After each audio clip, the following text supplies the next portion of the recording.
Sige po, buksan po natin ang ating Biblia. Ako na nakasulatan sa 1 chapter 10, verse 18. 1 chapter 10, verse 18. Saan po muna natin teksto natin, mga kapatid? Amen. Sabi po dito, walang kumukuha nito sa akin, subalit, niaalay ko ito ng pusang loob. Mayroon akong kapangyarihan, niaalay ito, at mayroon din ako kapangyarihan, bawiin ito. Tinanggap ko ang utos na ito mula sa aking Ama. Ayaw ko sa aking manalangin. At ang Diyos, manang banal na sa langit, pinupulit ko namin, lahat ng banal na pangalan. Gusto ko kami papasalamat sa pagkata nilaw po Panginoon na sa oras na ito ay muli namin maranasan ang kabutihan po ninyo at pagkata sa mga manitan po ng mga panansalita na aming pong pagbubulay-bulay sa oras na ito. Panginoon Jesus, aming pong hiling at dalangin ang pangunguna pagsama ng banal na sa Diyos. Ito po ang aming sa dalangin sa mga Jesus. Amen. Ang pinamagatan po itong ay ang topic po natin ay tinagawa ng pusang loob na tungkol po sa pag-ibig ng Diyos. Dadalawin po natin. Salamat po sa Panginoon. Sabi doon, salamat sa pag-ibig ng Diyos. Pusang loob. Amen. Tugon ko sa pag-ibig ng Diyos. Amen po ba? At kung mapapansin po natin doon sa teksto, ito pala po yung meron palang magandang medyo mapasinsilang pag-uusap na naganap po bago po dumating ang ating Panginoon Jesus. Kasi binanggit po dito na walang kumuha nito sa akin, subalit hindi alam po ito ng usang polo. Kung ating pong isipin at ibigyan isa sa larawan yung pagpo nito ng Diyos Ama at ng manapin ng polo. Kasi kung mababasa nyo po sa Hebreo chapter 10, hindi na po naging kaludugod yung kanila pong pag-aalay ng mundo sa bawat kasalanan. Kasi sa Old Testament, nag-aaral po once a year ang high priest para po sa kasalanan. At hindi na po yun naging mag-isa, hindi na po naging kaludugod. Kaya, mahirap na naman kung ngayon po nasa kalagayan ng Isumano. At napakaganda nito po ng Panginoon Jesus. Marahil sinabi niya, ako po, willing akong umutang. Willing akong ihandog ninyo. Yan po ba, no? Kasi pusang loob po no? Hindi siya pinilit ng Ama o basta yung nakita ng Panginoon na napakalaki ng problema. Ano po? Kasi kung hindi mo nagpusang loob, wala po tayo lahat dito. Amen po ba? Wala po tayo kaligtasan. Amen po, no? Wala po. Ayaw na tayo gumawa ng mabuti. Amen? Ayaw lahat ng mahilong pagkahan mo, kung hindi nagpusang loob ng Panginoon. Yan, ihalay niya ang kanyang buhay. Wala po tayo kaligtasan. Amen po ba? Bigla po nag-flashback sa akin na yung aming po nanay, introduction. Ang nanay ko po kasi maliit lang, pero medyo bubay. At man po ito nanay. Ang pangalan po niya, Victoria, ang kanya po nickname is Vicky Puti, kung tawarin po siya, kasi bisibisi po. Pero maliit lang po ngayon po. At Noong mga panahon, hindi ako kami nakatira sa Pasay, sa Nichols Service. Kasi nakatay yung father ko, Philippines sa Bonifacio. So, diyan po kami nanirahan. Ang mother ko po, marketing po siya. At naalala ko, kasi namatay po ang mother ko, grade 4 po. Grade 4. So, 10 years old po ako. Ebra, 10 years old po siya ngayon. Salamat po sa Diyos. Ngayon, dumating po yung mabigat na pagsubok po sa akin. Na-diagnose po yung nanay ko. Pero hindi ko alam, bata pa ako, 10 years old. Hindi po nila pinapalag. Pero nakita ko nakaratay yung nanay ko sa ama, sa kwarto. Ngayon, siyempre bata po, grade 4, etc. Nakakita ko, alam ko may sakit nanay ko. Pero hindi ko alam ang cancer. Ngayon, pag lumalapit ako, kasi nanay ko po, grade 1, kinder po ako kinder hanggang grade 4. Halos, siguro every 3 months, lagi na ako sinasama sa panganay ko. Binibili ako ng damit, sa kapos niya, binibili niya po sa akin, word balance. Hindi pwede hindi word balance. Kaya hindi ako mamahal. Pero nakita ko po siya na nakarating.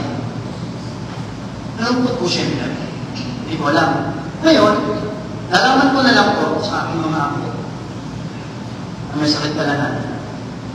At dinadala sa ospital, pinapalik. Kasi lumalaki po yung tiyan niya. At pag lumalaki, dinadala, kaya po siya tubig. So, nagkataon naman, bakasyon nun. Alam mo po sa muna po edad, kung ito ang Panginoon. 10 years old. Kasi namatay ang mother ko, October. Eh, mag-birthday ako November, so going 11 na.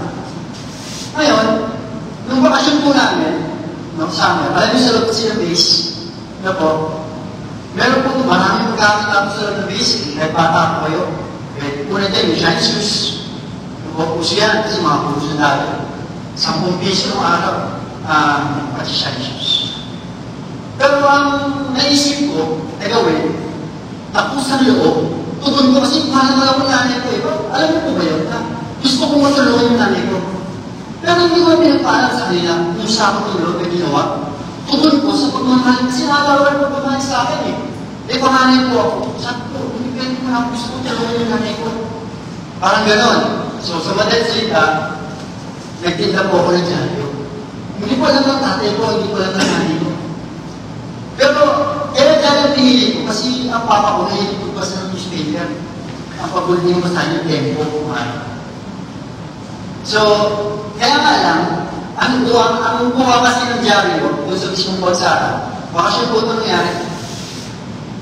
1:30 ng madaling araw, dapat nandun ka na ng pila.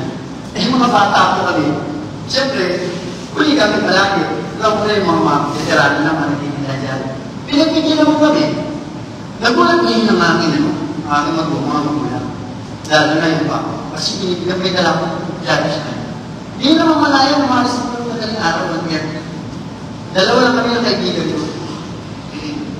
Ngayon, nung meron lang pinigil araw-araw kasi siyempre, parang pinigil na ako sa mga 20 pesos, 30 pesos, pinigil sa nanay. Sabi ko lang ko, ito mo walang pera mo. Sabi ko yun. Tinta mo na dyan. Sabi ko, talagang bata ka. Sabi niya sa akin, okay lang po na yun. Sabi mo na sa nanay. Alam niyo po, kung minsan na po, ang ginamit po ng lobi, isa rin bata. Si ate, itong mensahe. Kung naalala niyo, Sister Beth, nung unang first Friday ko, may mga prayer request ko tayo. Sabi ko ba, Sister Beth, sis, sana maging magumag po yung ako. Dahil, yun yan. Sumunod na prayer ko. Sabi ko, sana mag-agat ko. Dalaling pa. Yung po mga bata ko. Yung week po na yun, following week, siguro parang Martes. Yun lang yung Martes, Sister Beth. Hapon eh, sino mga bata, mga 5-6 o'clock. Sabi na, pwede po ba natin mga Bible reading? Yung namigal na paglalaro nila. At po naman, susunod ang salita, kasi mag-bis ka natin, wala ako sa bahay. Kasama ko si Adet at si Abraham. Dalawa po kami. So, opening prayer si ate, closing prayer si Abraham. Sila na rin ang aawit. Tapos, so ang program, ganun po. Opening prayer, Bible reading, palitan po sila ng isang chapter. Tapos, closing prayer, tapos, awitan mo na, at tapos. Nakakatawa, the following day, Wednesday, ganun ulit. Ganun ako pangalaw ulit. Sabi sa hinaan na kami si Carmane. Ano naman niya? Sabi ko, may gawa niya. Huwag kayo malikot. Eh, nandun si Tisha. Mas pag si Tisha, aaral sa ulit. Kaya, buti na lang, nagkataon. Si Tisha nagsiselfon, ang hindi na. Nandun sa may pagdaan. So, salamat sa Lord. Patuloy ang gawa niya ulit. Hanggang sa nakita ko nga po, sila siya, naka-speak. Nung nagpupulit-pulit ko, dito po ko dinalanan.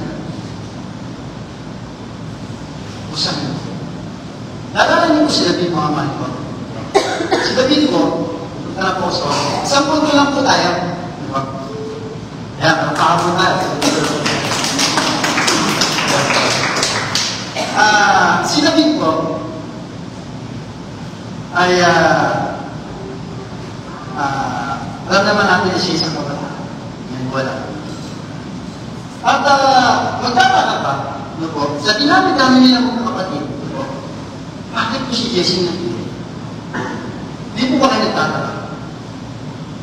Maging si Propeta, yung Propeta na ginamit po, sino po ginamit ng Propeta na si Propeta Samuel? Nagtataka din siya eh. Nagkamali nga siya eh. No? Nagkamali siya eh. Ilang beses na. Pero ito na. Hindi yan. Alam niyo po mga pusan niyo po sa mga gawa, mga manipatid. Mga gawa, yan, chapter 13, verse 30. Salamat sa Panginoon. Pero po nito. Yan, mga gawa, chapter 13, verse 30. Ako na po magbabasa. Ang sabi po rito, mga gawa, chapter 13, verse 8. Matapos alisin ng Diyos si Saul, si David naman ang pinili ng Diyos upang maghari sa kanila. Nagpatotoo ang Diyos tungkol sa kanya na nagsasabi, natagpuan kong si David na anak ni Jesse ay isang lalaki malapit sa aking puso. Amen pa, ha? Yung kasunod sa ko, gagawin niya ang aking buong kalooban. Sa iba, ito pong translation na pinabasa kong mga sa Pilipino po ito, standard version. Yan po sa mabuting balita, iba po yan, pero halos gano'n po yung pangamalaan. Sabi ng Panginoon, natagpuan ko si David, anak ni Jesse, isang lalaki, malapit sa aking puso. Gagawin niya ang aking buong kalooban. Unang punto po tayo. Napakaganda po, no? Kasi nakikita na po ng puso po natin lahat. Kaya po ba, nakita niya ito po kay David. At binahagi po dito sa mga gawa.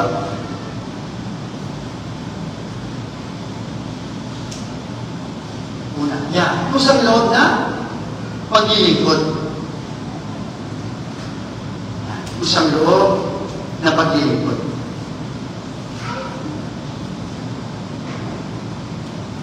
Ang sabi po dito,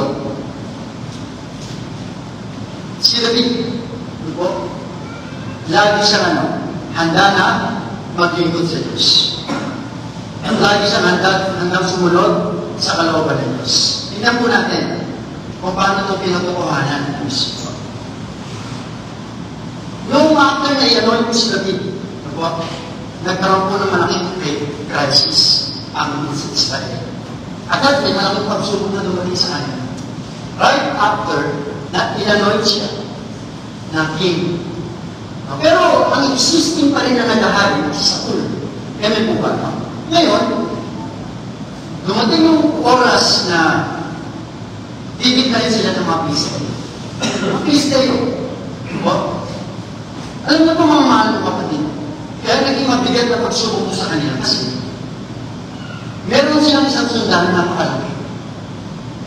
Inabot po ng halos 40 days na ang tinagal.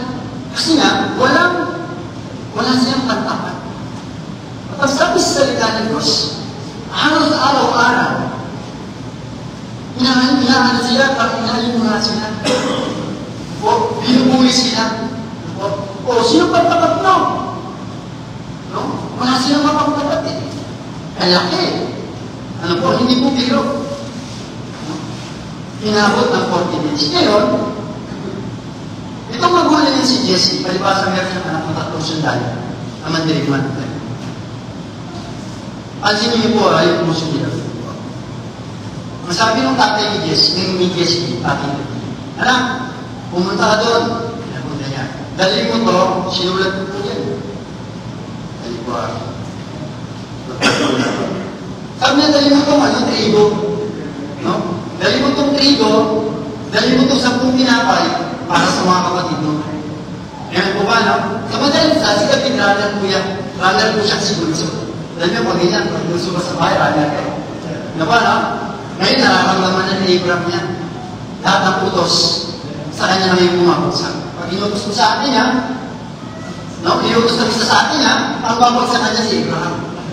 O bunso eh, runner. Kapag sinabi mo, siyempre magputus ng tao, sabihin niya, Isha, gagamitin niya ang authority na pangalan siya.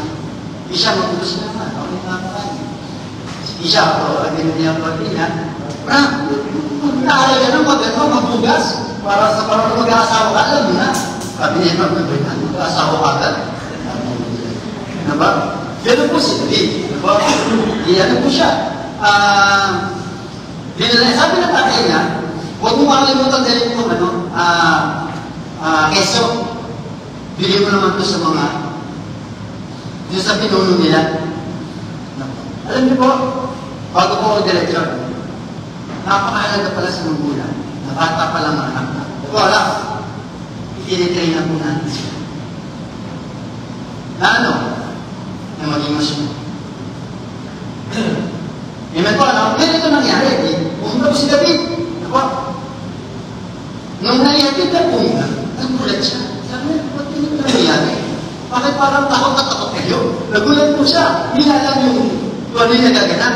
Ako. So, alam niyo, magbata ngayon. Alam niyo, mga bata ngayon, mga tagulat, mga marites na po yun. No? Bata pa lang. Kasi nakikita nila sa magulang nila eh. Pero ginagaya. Si David, umosyoso. Kaya nahuli siya ng kapatid niya. Pakita siya eh. Sabi niya, wala dito ka ba? Anong ginagawa mo rito? Sabi niya gano'n. Sino ba siya ng kapatid niya? Bumalik ka na nga doon. No, kasi pasaway ka eh. Alam mo na mayroong paguluhan na dito, kadal-dala. No, tension eh. May tension po eh. No? Umalis ka na. Eh kung ano, nabalitaan niya, bakit narinig niya yung parang tiyanan mo. Yung sa malaking kristeo na makakawan, sa akin gano'n. Alam niyo po mga manong, ang ginawa ko ni David, isang binata, palitaw. Kabataan, may tuturin. Pumunta siya rin siya. Tignan po natin, basahan po natin sa unang Samuel, chapter 17, verse 31. Ay, basa pa. Jasper. Laban. Unang Samuel, chapter 17, verse 31.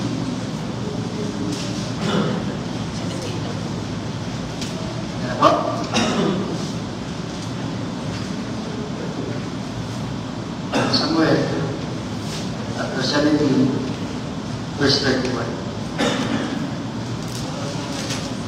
Ako, chapter 17, verse 31. Salamat.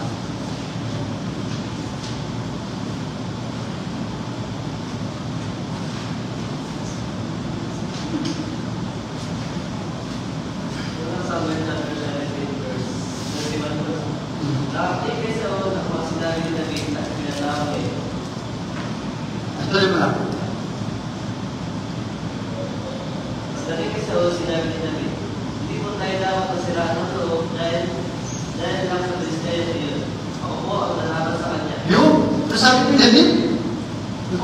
sabi ng Batang David? Diba? Ako po, malalaban sa kanya. Eh po, no? Alam po na po niya. Diba? Pero mo, no? Lakas na loob. Pero mo, no? Nag-usya siya ng loob. Pinirisipan niya yung sarili niya. Diba, no? Imagine po, isang lander, for example, 10 years old, lalaki na mas kulang kami sa pera na. Mahal yun. Sabihin niya, libre lang yung lander. Asal! Kami po mananalangin. Anong may ma-expect ko yun, no? Ganun din siya. Sabi niya, bigatas ka pa sa labi. Matang-bata ka pa. No? Alam niyo po mga mati, ang hinihingin ng Diyos.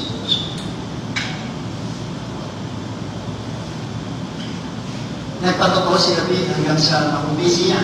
Base sa kanyang patotoo, ang ginagawa ng Diyos. Ano po ba? Sa pamamagitan ng isang bata, na nagpusang loob. Kasi alam mo yung si David, marami siyang karanasan sa Panginoon. Palagi siyang nililigtas eh. Also, no? Alam niya yun. Yung ginagawa sa kanyang pagligtas, kaya nung nagkaroon siya, nung nalaman niya, nabalitaan niya na gano'ng ginagawa.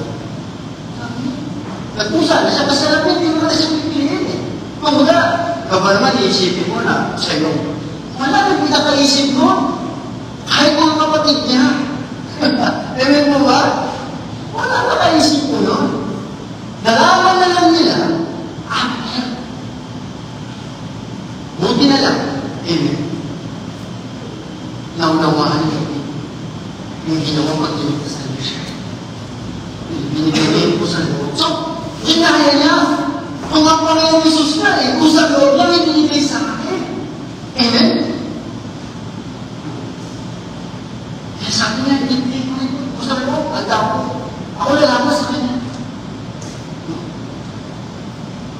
Kita niyo ko sa loob at ang ko yung ibinibigay. Amen po ba? Alam niyo po, nung nangangaray ng Panginoon, yung 12 bakol, alam niyo po yung history ng 12 bakol. Alam niyo po kung saan nagsimula yun. Di ba may natirang 12 ipis? Di ba? Saan po nagsimula yun? Saan po?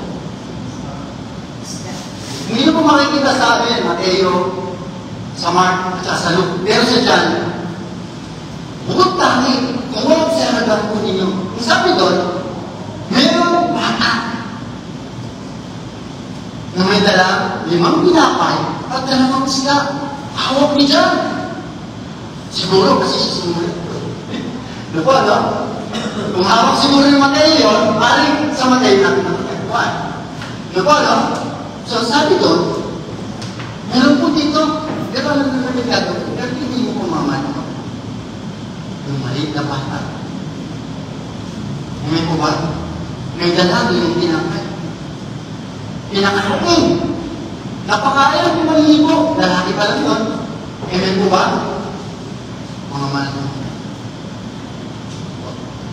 Walang namili po doon sa bata. Diba? Kung saan doon niyo. Alam niyo po sino nagputos doon? Magulat niyo. Naranasan nila po kayo. Kaya alam niyo po sa mga bata, mahalaga yung bata ko, tinuturuan niyo po siya na magbubay. Una sa Diyos at sa kapwa-tao. The best na pagtuturo sa mga bata, hindi yung matanda na sila, hindi yung binata na sila. Bata pa lang. Yung wala pa silang trabaho. Yung nag-aaral pa lang sila. Amen po ba, no? Ano sabi ng Panginoon kay David? Diba? At pinalanggan ni Diyos si David. Diyan mo sabihin siya ng Panginoon na malapit sa aking puso si David. Amen po ba, no? Sa mura ng edad, ilan niya na tayo sa David. Doon nakita po natin yung kanyang pusang loob na harapin, no po? Yung kalaban. Amen po ba?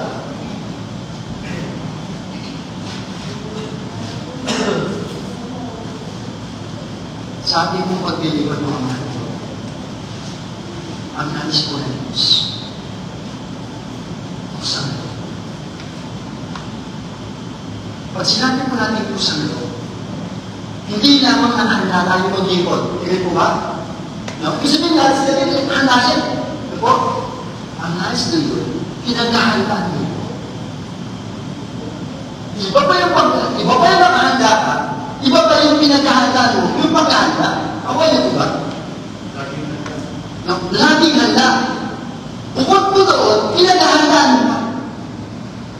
Ano po? Okay lang po ba yun? Ibig sabihin, ngayon kasi January po tayo. Kaya po nag-meeting po ang ating pong mga malakas ko. Ang plano ng iglesia. Saan po dahilan? Saan po dahilan? Para handa po natin. May ko ba na? Para mapaghandaan po natin. No? Kasi ang Diyos patas po din. Kasi alam mo po, kakibat po nitong mga plano na to, ay pagpapalang walang hanggan. Alala niyo po yung mensahe ko, ano? Pagpapalang walang hanggan. At ituloy ng paraan ng Diyos para tayo ay lumago. Lumaling. At mamunta tayo lahat ng saya.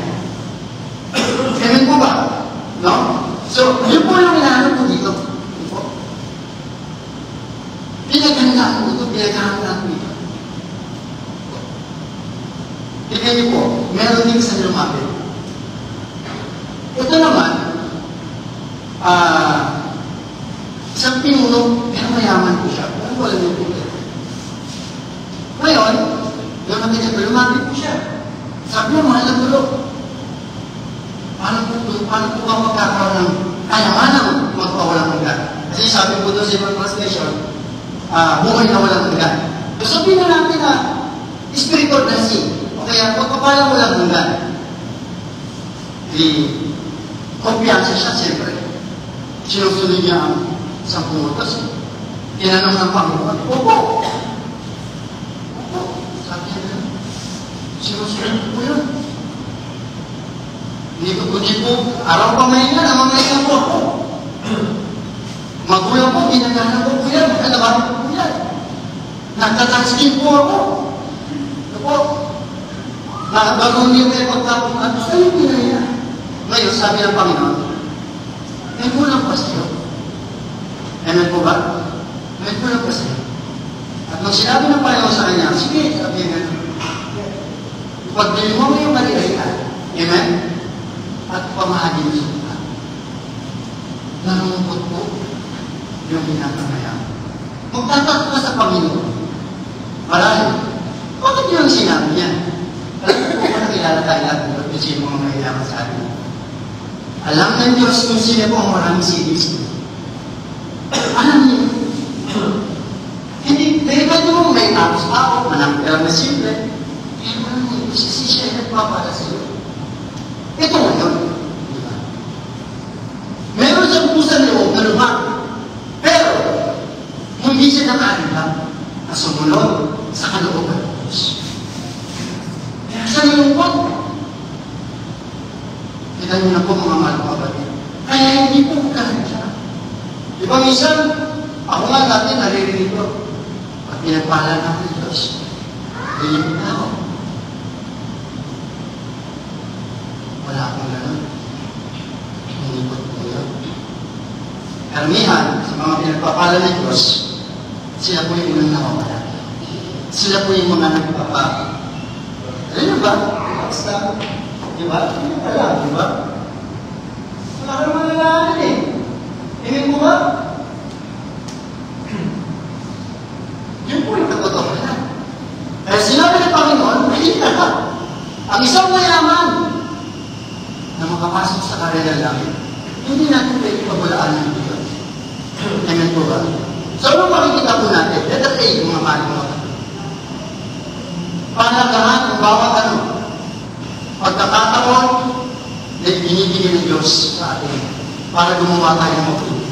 Hindi pa naging pera Diyos sa Kanya nung sabihin niya ng Panginoon na ipagpili mo ang iyong kaligaya at ibigay sa matuka. Hindi niya nakita na binibigyan pa siya ng Panginoon Jesus ng pagkakataon. Kaya po ba? Lahat po tayo tignan niyo po kung paano ang Diyos para tayo pagkaintingin po sa atin.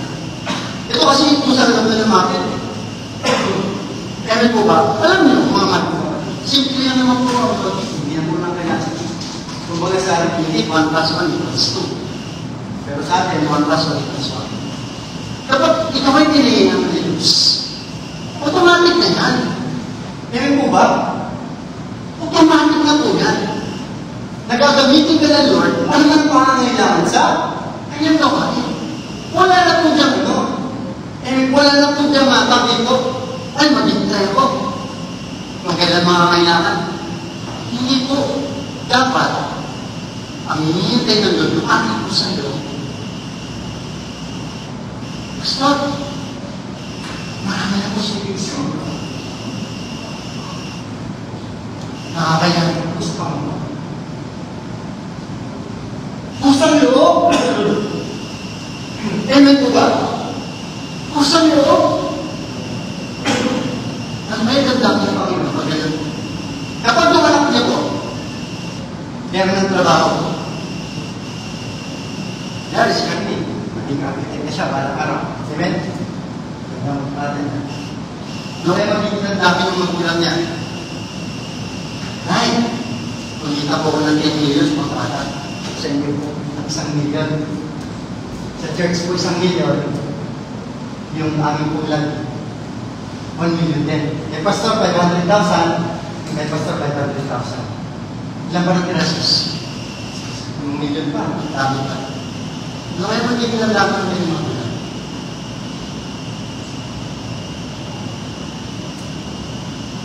Siguro, mapapalod. Salamat. Salamat.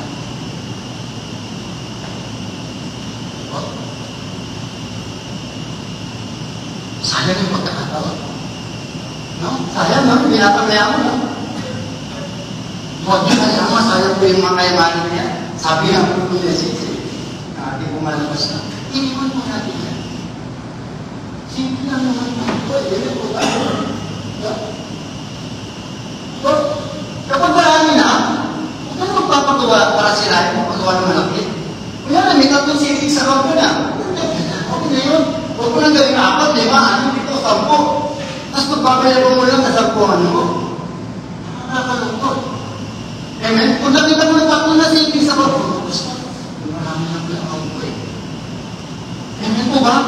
Tulungan nyo ako, tulungan natin sa Lord. Kung saan po ito pwedeng gamitin. Amen po ba? Ito yung pagkakataon. Na dapat nagpupusan po tayo mo. Amen po ba? Okay po ba yan? Kasi tignan nyo po. Magkaroon po na, alam niyo po kasi si Apostol Pablo, nangarap po sa Macedonia, sa Thessalonica, sa Philippi, sa Filipos. Ngayon, meron siya napunta sa parting Greece, ang Corinto naman. Dumating yung po ito dito sa Corinto, nagkaroon po ng problema yung mga kapatiran sa Jerusalem po, basta na po sa Judea, mga kapatid. At naging galit po ito isang na si Nico na tulungan yung mga kapatid na nandun sa Jerusalem. Ngayon po, masabi ko ni Apostol Pablo, kasi mga taga-Corinto, nakatira po sila sa Lowland para maging city, malapit po sa dagat. Maraming taong man, maraming mga magandang pabuhay, pala-islaman, maraming. Sabihin, magandang taan. So mga kapatiran natin mga taga-Corinto, maganda po yung kanilang pamumuhay. Nakahanap po sila. Pero may time na sumulat si Apostol Pablo sa kanila, sabi niya gano'n, basahin po kaya natin. Okay lang po ba? Sige po, basahin po natin. 10 minutes. Si Ed, binanong. Kaya, salamat po sa kanya. Okay lang po ba, mga kapatid? Sa Corinto po. Tingnan po natin sa Corinto.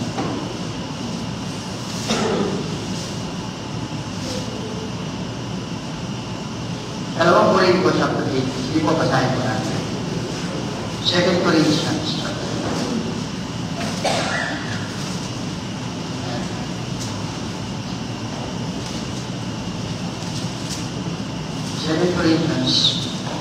chapter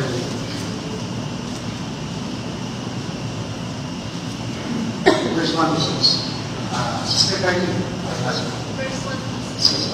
Second Corinthians chapter 8, verses 1 to 6 and to 6. Ibig kong ibalina sa inyo, mga kapatid, ang nagawa ng pag-ibig ng Diyos sa mga iglesia ng Macedonia.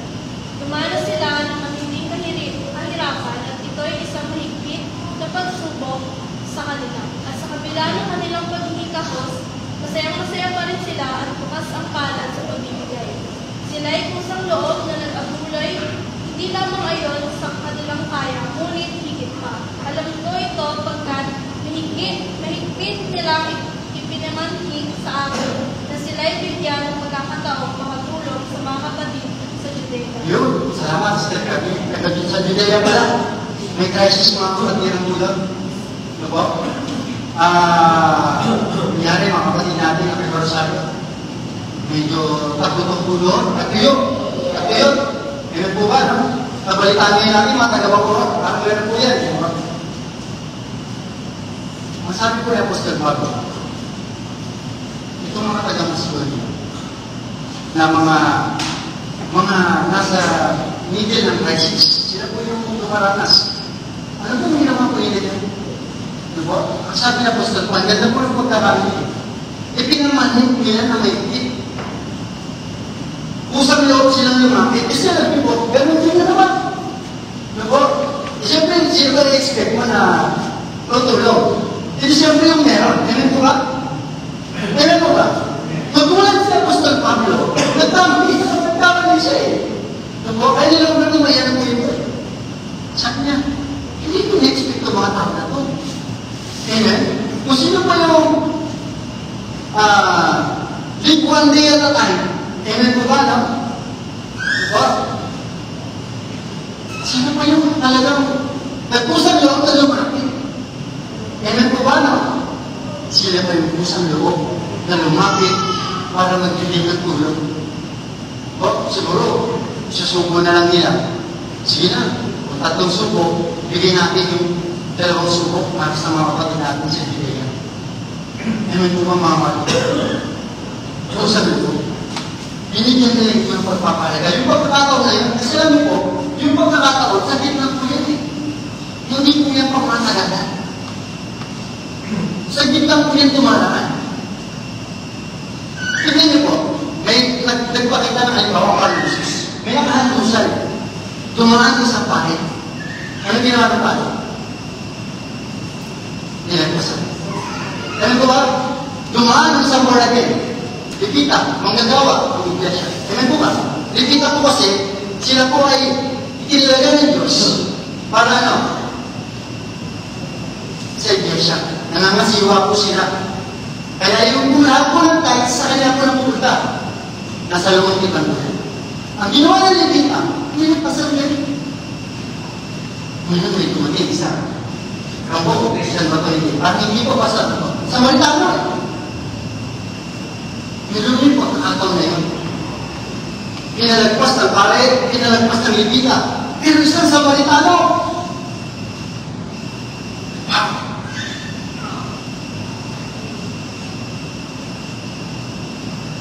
Nakita niyo po na ganun ang pakikipag ako. Amen po ba mga mahal po? Kaya pahalagaan po natin. Amen po ba?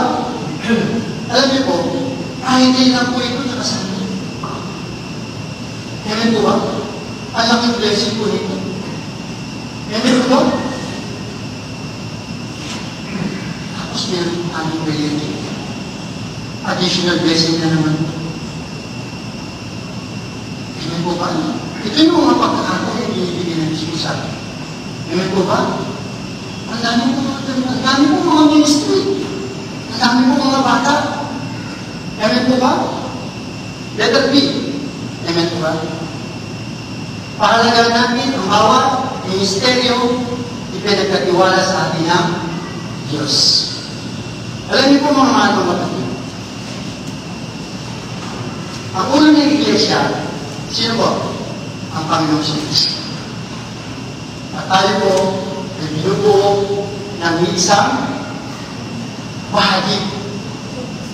Mga kapatid, sa puso po natin ang pag-iisip. Tayo po ay binubuo ng isang bahagi ng katawan. Isa po tayo katawan. Amen po ba? Tayo po ay isa. Tayo ay pinag-isa ng Panginoon sa Kristo. Kaya sabi niya rito, paalagaan natin ang bawat ministeryo.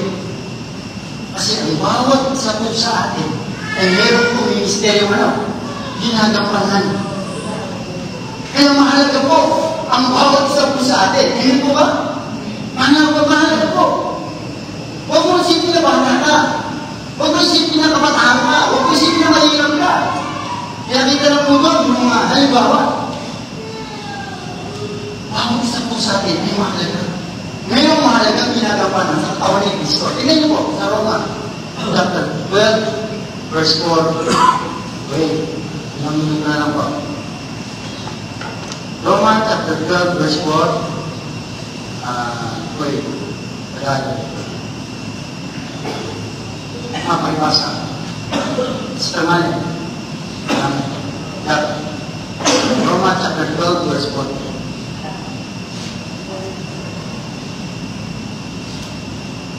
Paano ang katawan ay binubuo ng maraming bahagi at magkakaiba ang gawa ng mga ito. Kaya hindi naman kahit na tayo'y marami, nabubuo tayo sa isang katawan ni Kristo, na tayong lahat ay bahagi ng isa't isa. Sumanggap tayo ng iba't ibang kaloob ayon sa kagandahan ng loob ng Diyos, kaya gamitin natin ang mga kaloob na iyan. Kung ang ating kaloob ay pagsasalita ng pahayag mula sa Diyos, magpahayag tayo ayon sa sukat ng ating pananampalataya. Kung paglilingkod ng ating kaloob, maglingkod tayo. Magturo ang tumanggap ng kaloob ng pagtuturo. Magpalakas ng loob ang may kaloob sa pagpapalakas ng loob. Kung pagbibigay ng iyong kaloob, magbigay kayo ng buong puso. Kung pamumuno naman, mamuno kayo ng buong sikap. Kung pagkakaungawa ang inyong kaloob, gawin ninyo iyan ng buong galak. Salamat, Kristaman. Ang dami po, no? Ang dami. Ang galing ng Panginoon. Nakadisenyo na po yan. Alam po ba, no? Bukod pa dun sa kaloob niya sa iglesia, na apostol, propeta, guro, lupot. Ang galing. At ito pa, nagbigay siya ng mga ganito kaloob. Sa ikanalan mo, amen po ba? Ang nilalayo po nitong mga misteryo po ito ay para lumago. Amen po ba? Tayo? Lumalim. Ibig sabihin, maging malalim ang ating yung maging sincere tayo. Amen po ba? No? At mamunga tayo sa galing. Alam niyo po, mga mahal po, kung binabasa ko po siya sa Amen. Kung mamamag isa po sa atin, magpupusan na po. Kasi alam naman po natin, walang po natin, amen po ba? Alam po natin, ang purpose ng Lord, kung bakit natin tinawag, para maglingkod sa kanyang basa. Amen po ba, no? Naran po, may tinawag po mas tamahin ng last December. Pero doon sa kabataan, lumapit sa kanya. Sabi niya, Sister Maria, pwede po ba ako magpapawit ng buong December? Kasi na-miss ko po yung dahil may pasok po ako. Hindi siya makahingi. Kasi nagpusang loob ko eh. Alam mo po, wala naman po napahiya sa loob. Lahat naman lumapit sa kanya nagpusang loob. Wala po napahiya. Pero na po napahiya. Wala. Yung pusang loob nyo, tignan nyo po, po ka man. Kahit na nagsimula siya ng gano'n, kung na-realize niya, pusang loob siya bumalik, kinanggap siya. At nag-celebrate. Pinag-celebrate pa. O yung nakapako sa krus. Amen? Makasalanan po yun. Pusang loob, kinausap ang Panginoon. Ano sabi niya? Di ba? Alalahanin mo. Ano sinabi ng Panginoon? Hindi rin siya napahinga, mga kapatid.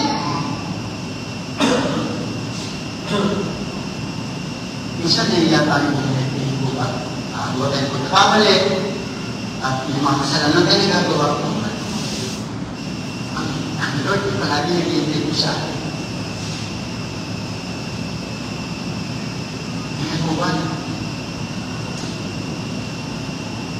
pahalagaan natin ang bawat ministeryo pinagkatuwa ng sa atin. Meron po isang pangyayari. Si Apostol Pablo ang kulong. Meron po siya nung na-witnessan ang pangalan ni Onesimo. Sa Pilimon po yan, liham yan ni Pilimon, isang kapatiran din, na nakasama rin ng Apostol Pablo ng Pagkabal. Kaya na itong si Onesimo, mga mahal ng pagkabal. Ano po ito? Dati siyang katulong, alipin ni Pilimon. Nakilala ngayon ang Apostol Pablo sa kulungan. Na-witnessan, kailangan siya po sa Pablo, kahit na nasa kulungan, nag-witness pa rin. Makita niyo ba? Kulong-kulang, nag-witness pa rin. May naman susunod. Sorry, si Onesimo. Kung babasahin ko yung sulat yung schedule mo, masabi niya gano'n, kung dati alipin mo siya, anong kapatid na natin siya sa pananampalataya? Sabi niya, kaya pagbalik niya, sabi niya gano'n, pag nakasama mo siya ulit, ituloy mo na siya na, hindi ka pinagsabi. Ang isa na, kapatid. Very touching, no? Nararamdaman ko ba yung buhay? Nasasaktan po ba kayo ko? Yung nakikita kayo mga ito. Isip nalulungkot mo tayo. Wala yung kapatid mo, wala magulang mo, wala yung anak mo. Alam mo, makinig mo. Kaya, kita mo si Pastor. Kahit nasa kulungan na siya, hindi na pinapabayaan yung ministeryo na pagkatapos sa kanya. Hindi na pa pinapabayaan. Ito yung bunga. Ano nalaya po tayo? Basta wala sa akin. Yun lang. Ganun po ba? So, ibig sabihin, mapalad si Paul. Hindi niya kailangan sa sakyan kasi nasa kulungan ng siya. No? Dahil ko nalaman si Pastor. Kung si Pastor, meron lang personal driver natin. Araw-araw, yung visitation ko. Ganun po ba? Pastor William naman po, siyempre, may hanap buhay. Ganun po ba? Siyempre, inilala niya rin po. Ano ba yan kung meron po po sa ito? Basta, meron po ko lisensya, professional. Meron po ko sasakyan. Saan po kailan po visitation ninyo? Sabihin nyo lang po.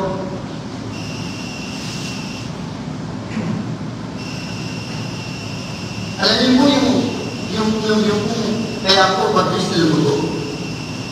Yung unang mga mananampalataya. At yun, nagkakasa po sila. Ngayon ba? Hanggang namin at sa lobby. At ang ginawa po nila, anong meron sila, hinati nila. Kusang loob. Kusang loob. Ano sinabi ng Lord? At sila pinagpalan.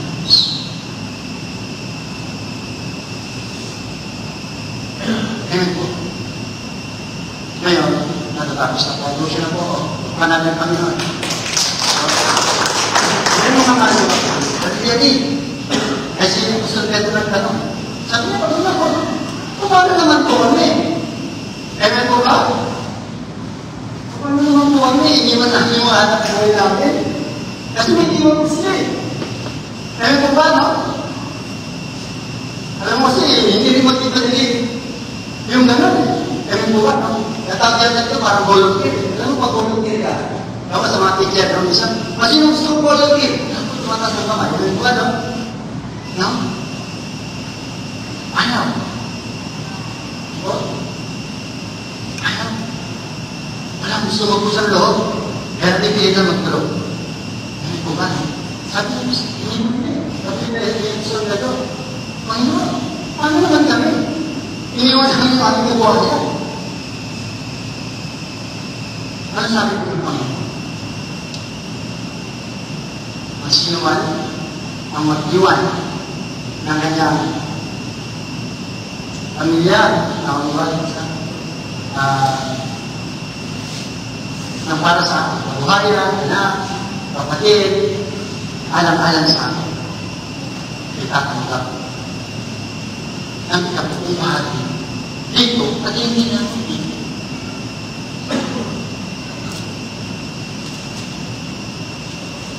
Ito ba? Hindi nyo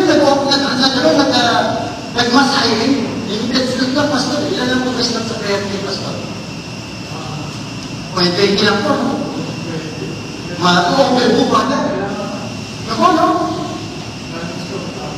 Hindi na po yung mga ganun pagkakataon. No? Pero, pwede mo talaga. Lord, ako na naman kasi yung tutulong sa mga bata. Meron ba kami matatanda? Sinabi ng Panginoon, ang sino man, kaya sabi po mga man, wala akong nasasakit. Kung sabi ng Panginoon, hindi ako liko para limutin ko ang lahat ng iyong mabubuting gawa. Hindi niyo po ito kakalimutan. Hindi niyo po ito kakalimutan. Hindi niyo po ito kakalimutan. Yung lahat ng mga ginagawa ko yan. Ito pang maganda. Sabi ng Panginoon, magagawa ako kayo sa ganyan. Tama po ba? Sinabi niyo po ba? Magagawa kayo sa ganyan upang meron kayo ano po? Ano sinabi? Upang meron magamit sa pagbiministeryo. Dito niyo na po. Napakasarap yung maging tagasunod ng ating Panginoon Jesus. Napakasarap. Napakasarap po mga mahal po. Kasi may pila po buhay natin. Napakaipli lang po. Kaya samantalayin po natin. Napakapalad po natin. Binigyan tayo ng Panginoon Jesus ng iglesia. Headquarters po natin. Spiritual headquarters.